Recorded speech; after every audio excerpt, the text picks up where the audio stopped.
167 करोड़ के घाटे में तिलमसंग। रासफेड में किया जाएगा विलय। 151 करोड़ रुपए की देनदारी बकाया। कर्मचारी को किया जाएगा रासफेड में समायोजित।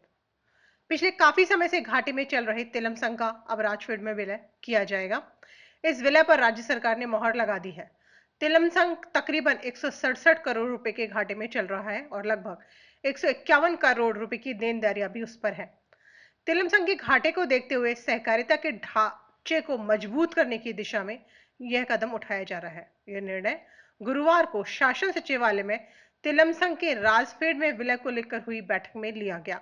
बैठक की अध्यक्षता सहकारिता मंत्री उदयलाल आंजना ने की। उन्होंने कहा कि वर्ष 1991 से पहले तिलमसंग राजफेड का ही एक अंग था, लेकिन विश्व बैंक की शर्तों के आधार पर 1991 में राजफेड से अलग होकर तिलमसंग की स्थापना की गई थी और वर्ष 2008 से तिलमसंग के तीनों उत्पादन संयंत्र कोटा, श्रीगंगानगर और फतेहनगर बंद है।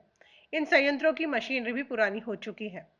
आपको बता दें कि आज हुई बैठक में प्रमुख शासन सचिव सहकारिता कुंजीलाल मीणा, रजिस्ट्रार मुक्तानंद अग्रवाल, प्रबंध निदेशक राजफेड सुषमा अरोड़ा, संयुक्त शासन सचिव सहकारिता नारायण सिंह, अतिरिक्त रजिस्ट्रार मार्केटिंग MP यादव सहित राजफेड और तिलमसंग के अधिकारी उपस्थित थे। कर्मचारियों का भी होगा समायोजन। आपको बता दें कि इस विलय के बाद तिलमसंग के कर्मचारियों का भी राजफेड में विलय किया जाएगा। तिलमसंग में वर्तमान में 113 कार्मिक कार्यरत हैं, जिसमें से 40 कार्मिक अगले साल रिटायर हो रहे हैं। ऐसे में शेष बचे 84 कार्मिकों का राजफेड में समायोजन किया जाएगा। तिलमसंग के राजफेड में विलय से राजफेड को भी फायदा होगा और यहां कर्मचारियों और अधिकारियों के रिक्त पदों की कमी समाप्त हो जाएगी। सहकारिता मंत्री उदयलाल आंजना ने बताया कि तिलमसंग के पास बाजार दर से लगभग 500 करोड़ रुपए की संपत्तियां हैं, जो राजफेड में तिलमसंग के विलय होने पर राजफेड के पास आ जाएंगे। 1990 में हुई थी स्थापना। आपको बता दें कि तिलमसंग की स्थापना 1990 में हुई थी। इसका कार्य सोयाबीन, सरसों, मूंगफली आदि का संग्रहण और प्रोसेसिंग कर विपणन करना है। तिलमसंग के अधीन 8 तेल मिल कोटा, बीकानेर, फतेहनगर, श्रीगंगानगर, जालौर, मेड़ता सिटी, गंगापुर और झुंझुनू में स्थापित की गई थी। संघ की जालौर, मेड़ता सिटी, गंगापुर सिटी, झुंझुनू और बीकानेर इकाइयां लगातार घाटे में चलने के कारण बंद कर दी गई। वहीं झुंझुनू और जालौर की परियोजनाओं को बेच भी दिया गया। इस पूरी प्रक्रिया को लेकर सहकारिता मंत्री उदयलाल आंजना का कहना था कि तिलमसंग को राजफेड में विलय की प्रक्रिया शुरू कर दी जाएगी।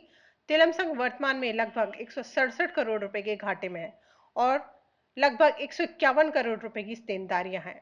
तिलमसंग के विलय होने पर 89 कार्मिक राजफेड में समायोजित होंगे, जिससे वहां भी कर्मचारियों की कमी दूर होगी।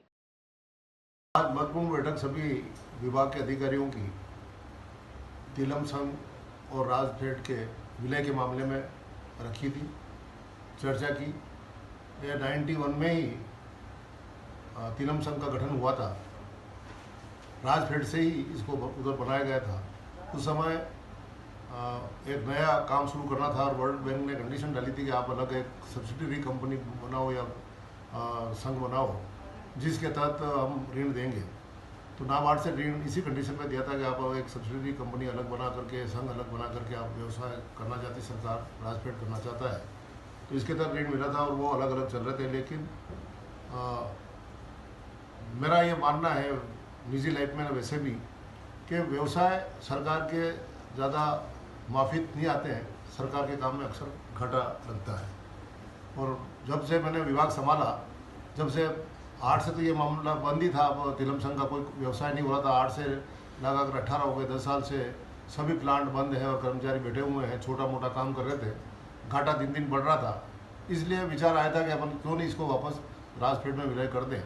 इसके तहत चर्चा चली और माननीय मुख्यमंत्री जी के संज्ञान में भी इस बात को लाया गया और उन्होंने भी इसमें सहमति दी। इस कारण से हमने आज मीटिंग की और प्रपोजल बना करके इसकी ओर बढ़ने का प्रयास किया है, ताकि तिलमसंग और को वापस राजफेड में समायोजित कर दिया जाए और जितनी देनदारियाँ लेनदारियाँ जो भी है वो सब राजफेड में आ जाए।